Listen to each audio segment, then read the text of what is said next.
آنے کے بعد یہ کہہ دے میرا باپ کتنا نیک تھا, مسجد تعمیر کر گیا ہے, میرا باپ کتنا اچھا تھا, علماء کی صحبت اختیار کرتا تھا, آج میرا باپ چلا گیا ہے لیکن بڑے بڑے عالم کو یاد کرتے ہیں, آج میرا باپ چلا گیا ہے بڑے بڑے صوفی کو یاد کرتے ہیں, آج میرے والد چلے گئے ہیں, آج کتنا چرچا ہے آج ہماری قوم میں. خدا کے واسطے ایک بزرگ فرماتے ہیں, بزرگوں کا قول ہے کہ ایک طرف 70 ولی بیٹھ کر بیٹے کے بیٹے کے لیے بددعا کرتے اور ایک طرف تنہا ماں بیٹھ کر دعا کرتے. فرماتے ہیں کہ 70 ولیوں کی دعا رد کر دی جائے گی, ایک ماں کی دعا قبول ہو جائے گی.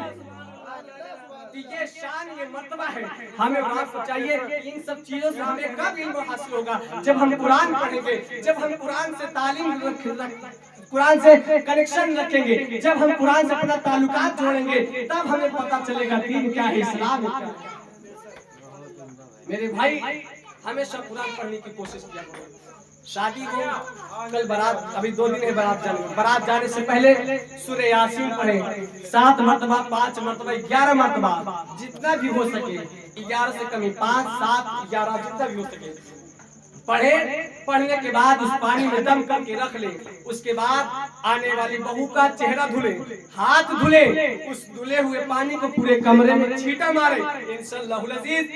یہ قرآن میں بتایا گیا ہے کہ جس طرح سے ہمارا اور آپ کا دل ہے اسی طرح سے قرآن کا بھی دل سورہ یاسین ہے. جب ہم سورہ یاسین کی تلاوت کریں گے, اس پانی سے آنے والی بہو کا چہرہ دھلیں گے, آنے والی بہو کا ہاتھ دھلیں گے, پھر اسی پانی کو جس کمرے کے اندر اس بہو کو رہنا ہے اسی کمرے میں ہم پانی چھینٹا مار دیں گے. تو پتہ فرمایا جاتا ہے کہ اس پانی کے صدقے میں, اس سورہ یاسین کے صدقے میں اگر آنے والی بہو کے اوپر کوئی بلا ہو, کوئی آسیب ہو, تو سورہ یاسین کے صدقے میں وہ پریشانیاں دور ہو جائیں.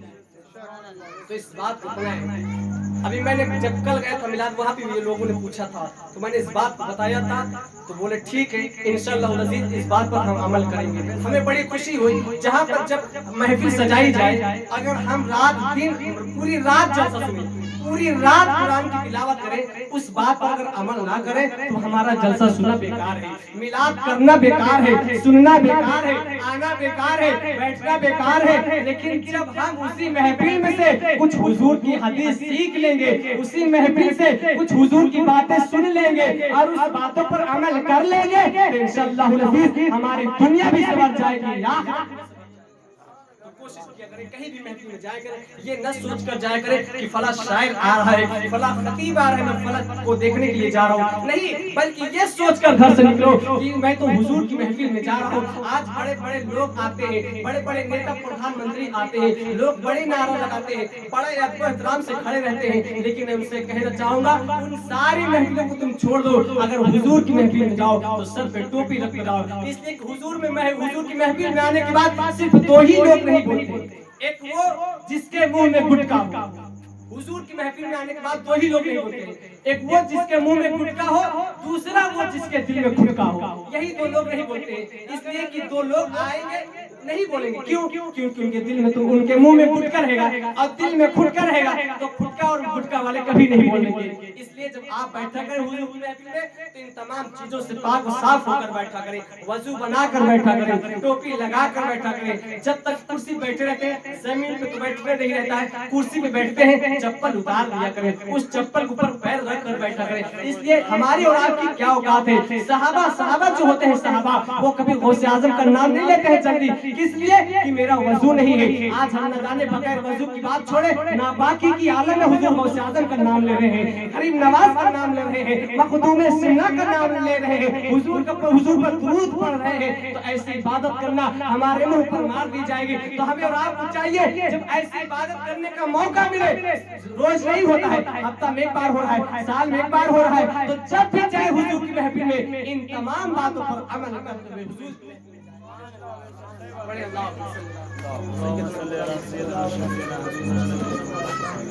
میں نے جو کچھ بھی بولا ہے اللہ اس محفل اپنی بارگاہ میں قبول فرمائے. اگر آپ لوگ کہیں بس 2 منٹ کے شجرہ اس کے بعد ختم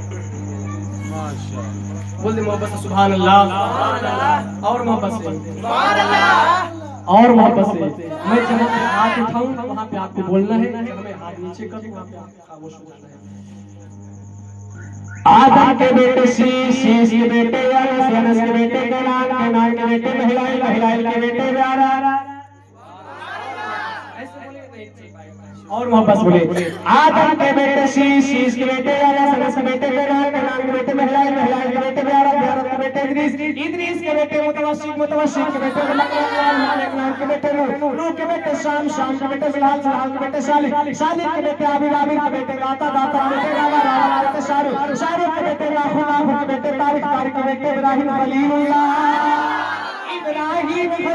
کے بیٹے اسماعیل ذبیح اللہ کے بیٹے قیدار کے بیٹے عوام کے بیٹے حول کے بیٹے ثابت کے بیٹے سلمان کے بیٹے عیسیٰ کے بیٹے یسع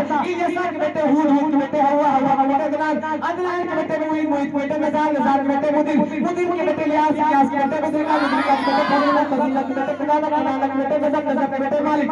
کے بیٹے فہار کے بیٹے غالب کے بیٹے لوئی کے بیٹے کعب کے بیٹے مولا کے بیٹے کلاب کے بیٹے حسین کے بیٹے عبد المناف کے بیٹے ہاشم کے بیٹے عبد المطلب کے بیٹے